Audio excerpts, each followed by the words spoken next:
क्या नाम है तुम्हारा? अर्जल खान, अलीसान खान, अरसलान हुसैन, अल्फेज हुसैन, अनस हुसैन, नवेद खान, फैयान खान, दिलकश पठान, सलमान खान, फैयान खान, सलमान खान। कौन सी क्लास में हो? 8 की स्पेलिंग बताओ। बताओ। नहीं आती। नहीं आती। आप कौन सी क्लास में हो? 8। आप बताओ 8 की स्पेलिंग। AHGTH 8th। आप बताओ कौन सी क्लास में हो? 7th। 7 की स्पेलिंग बताओ। नहीं आ रही। नहीं आती। कौन सी क्लास में हो? 8th। तो बताओ 8 की स्पेलिंग। EAT। बताओ।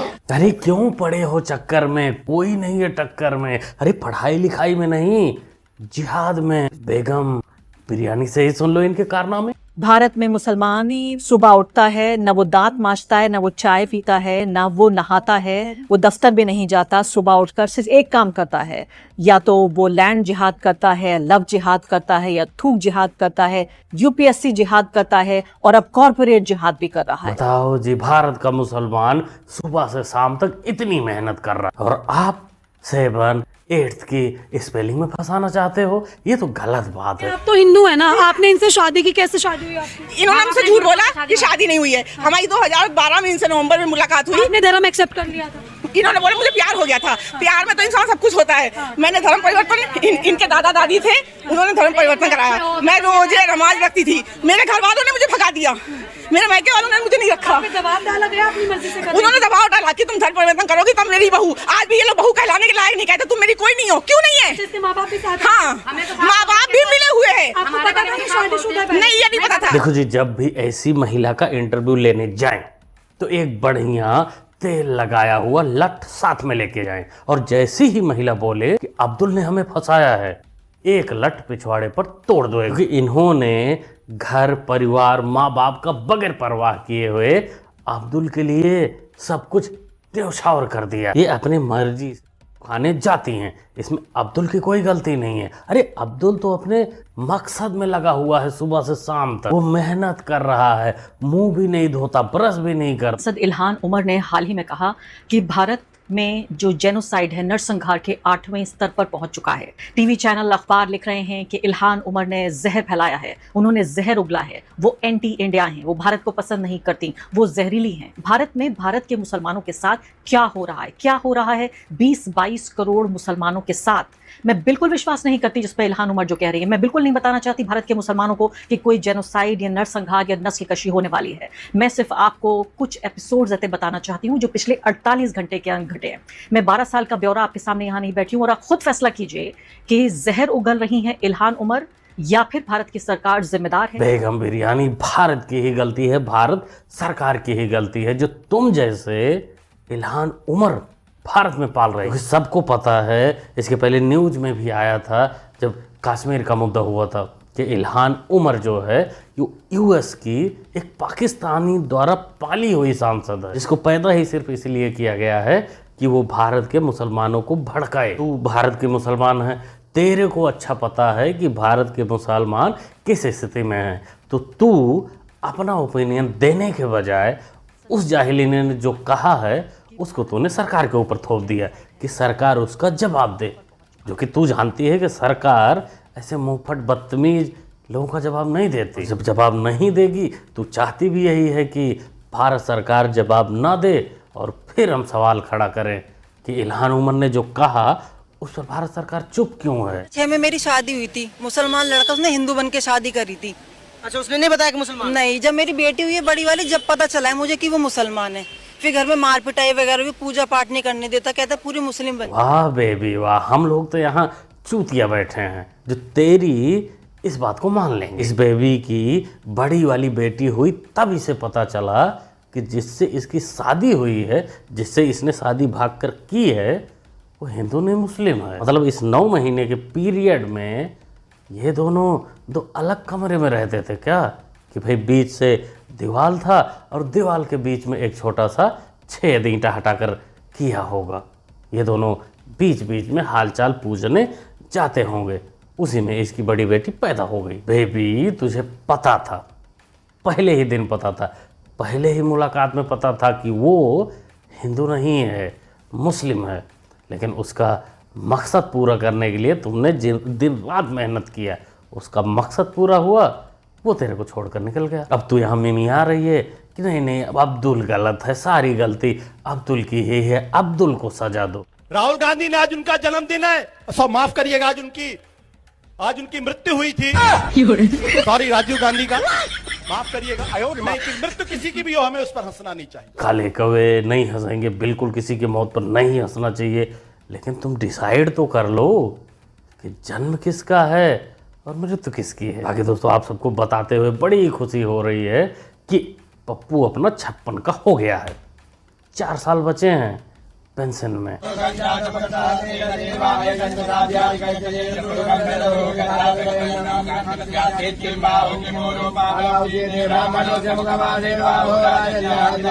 देखो जी, जरूरी नहीं कि कीड़ा सिर्फ दिमाग में हो, चमचों के पिछवाड़े में भी हो सकता है। जैसे यहाँ पप्पू को भगवान परशुराम बना दिया गया है और साथ में संविधान का किताब देके उनको बाबा साहब भीमराव अंबेडकर भी बना दिया गया है और दूध चढ़ाया जा रहा है। खैर वो जमात यहाँ से गायब हो गई है, उसका मुंह बंद हो गया है जो शिवलिंग पर दूध चढ़ाने का विरोध करती है। बीजेपी कह रही है कि राहुल गांधी तो हिंदू है या नहीं है, यही भी कंफर्म नहीं है।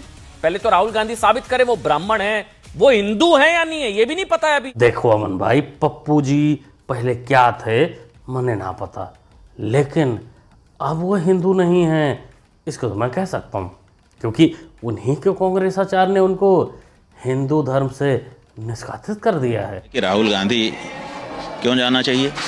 क्यों जाना चाहिए? उनको हमने हिंदू धर्म से बहिष्कृत कर रखा। राहुल गांधी को वो जब हिंदू अब नहीं रहे तो फिर उनको क्यों हिंदू धर्म स्थान में प्रवेश देना चाहिए? भारतीय जनता पार्टी से और राम जन्मभूमि के तीर्थ क्षेत्र ट्रस्ट के ट्रस्टियों से हम अनुरोध करना चाहेंगे कि अगर राहुल गांधी आए भी तो उनको मंदिर में कृपया ना घुसने दें। बिल्कुल बाबा जी, आपने निष्कासित कर दिया है, लेकिन सारे काम सरकार नहीं करेगी। कुछ काम धर्माचार्य का भी होता है, कांग्रेसाचार्य का भी होता है। आप सामने आओ और पप्पू का असली नामकरण कर दो, उनके असली धर्म के हिसाब से, जिससे चमचों को थोड़ा आसानी हो कि उनको कौन सा भगवान बनाना है। अपने नायक को अपने मन के जो उनके नायक हैं उसके साथ मिलाना जोड़ना ये होता रहा है। हमने तो आज और भी तस्वीरें देखी, लेकिन आप लोग नहीं देख पाए।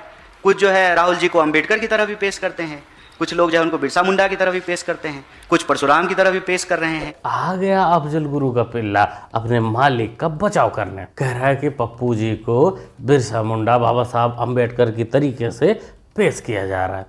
तो कर सकते हैं, क्योंकि वो दोनों भारत के नायक थे, पॉलिटिशियन थे, अर्थशास्त्री थे या जो भी थे, लेकिन भगवान परशुराम भगवान थे। जैसे पिंकिया जी को कंपेयर किया जाता है कि वो अपनी दादी जैसी हैं क्योंकि उनके बाल ऐसे हैं। मियाँ भाई को कंपेयर किया जाता है कि उनके नाक ऐसे हैं तो वो उन पे गए हैं, उन लेवल के नेता। ये सब करो, ये सब चलेगा, लेकिन पप्पू को परशुराम ये नहीं चलेगा। चमचों तोड़ेंगे, ये तोड़ेंगे, ये तोड़ेंगे। उनको लगता है एक बार ये कर चुके हैं, अब मैं कहूँगा तोड़ के दिखाइए।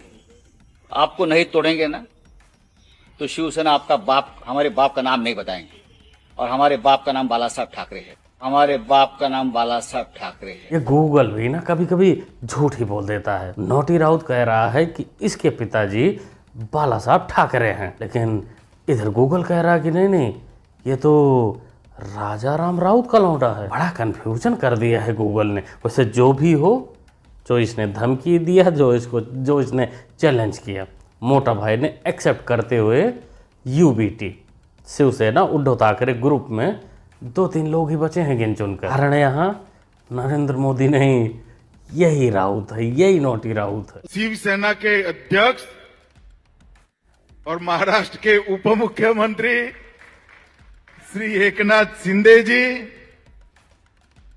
पहले शिंदे जी के पीछे शिवसेना शिंदे गुट कहना पड़ता था, अब कोई गुट बचा नहीं है, एक ही शिवसेना हो गई। समाजवादी पार्टी देखो तो इनका दोहरे चरित्र को, कहती राम भक्तों का अपमान हुआ, राम भक्तों पर, कार सेवकों पर गोली चलाने और जय श्री राम बोलने पर लाठी भांजने वाले लोग आज उपदेश देने चले हैं। बहनों और भाइयों, मेरी अपील होगी सभी राम भक्तों से, अयोध्या के बारे में जो समाचार पत्रों में सुनने को मिला, हम लोगों ने ट्रस्ट के अनुरोध पर एसआईटी जांच बिठाई है और मैं उन्हें इस बात के लिए कह सकता हूं कि एसआईटी जांच दूध का दूध और पानी का पानी करके रहेगी, उसमें कोई संदेह नहीं। बिल्कुल बाबा जी, होना चाहिए दूध का दूध पानी का पानी होना चाहिए, क्योंकि जो खबर आई अयोध्या से, राम मंदिर से, कि वहाँ का खजाना चोरी किया गया, वहाँ का चढ़ावा चोरी किया गया, ये बहुत ही गंभीर विषय है। वैसे जब ये चंपत राय को बनाया गया था ट्रस्टी का हेड, तभी से लोगों के मन में शक था कि भाई जिसका नाम ही चंपत है वो कुछ ना कुछ तो चंपत करेगा ही। वैसे जांच शुरू हो गई है, एसआईटी का गठन हो गया है, दूध का दूध पानी का पानी होगा। कि एक वीडियो मियाँ भाई का भी आया था, इनका अलग ही लॉजिक चल रहा है कि इनको जांच ही नहीं करवानी है। सुनिए। तो आप देखिए, चढ़ावे की चोरी के बाद कितना दुर्भाग्य है कि हमारे धर्म के और मंदिर के लोगों की जांच पता है कौन करेगा? अधिकारियों को। बताओ, हमारे धर्म में को आगे बढ़ाने वालों की जांच अधिकारी करेंगे? इससे बड़ा दुर्भाग्य और क्या हो सकता है सनातन धर्म के लिए? कि बताइए, प्रभु श्री राम, मर्यादा पुरुषोत्तम राम के चढ़ावे में अगर कोई बात हुई है तो कैमरा बंद कर करके आपस में बातचीत कर लें, और कैमरा बंद कर करके, आंखें बंद कर करके जो चढ़ावा चोरी हुआ वो वापस रख दो। कमाल है मियाँ जी, पहले आप कहते हो कि चंदा चोरी हो गया है, ये हो गया, वो हो गया, जब सरकार उस पर एक्शन लेती है, एसआईटी गठित करती है, तब आप कह रहे हो कि नहीं नहीं, सरकार क्यों जांच करे, अधिकारी क्यों जांच करे, भगवान का अपमान हो जाएगा, सनातन का अपमान हो जाएगा। ये सब देखकर, ये सब सुनकर कुछ तो शक पैदा होता है, कहीं आपका तो छोटा मोटा हाथ नहीं उसमें कि भाई ऐसा किया जाए जिससे बीजेपी बदनाम हो, भगवान बदनाम हो, अयोध्या बदनाम हो, राम मंदिर बदनाम हो। कहीं ऐसा तो नहीं? होने दो जांच, दूध का दूध पानी का पानी हो जाएगा। चंपत पर लट पड़ेगी कि किस पे पड़ेगी वो तो सामने आ ही जाएगा। क्या बोलते हो दोस्तों, क्या समझते हैं आप लोग इस चोरी पर, इस घटना पर? अपना राय कमेंट बॉक्स में जरूर दीजिएगा। ओवरऑल वीडियो में आपको जो मैं दिखाया बिरयानी बेगम, उनके बारे में क्या कहना चाहते हैं? उन्होंने जो कहा सुबह से शाम तक यही करते हैं, क्या वो सच है? जो भी सोचते हैं कमेंट बॉक्स, खाली कमेंट में लिखिए, बताइए, अपनी राय दीजिए। मुन्ना भाई को सपोर्ट भी कर सकते हैं चैनल को सब्सक्राइब करके, जो कि सब्सक्राइब करना होता है बिल्कुल फ्री। मिलते हैं अगले वीडियो में। Thanks for watching.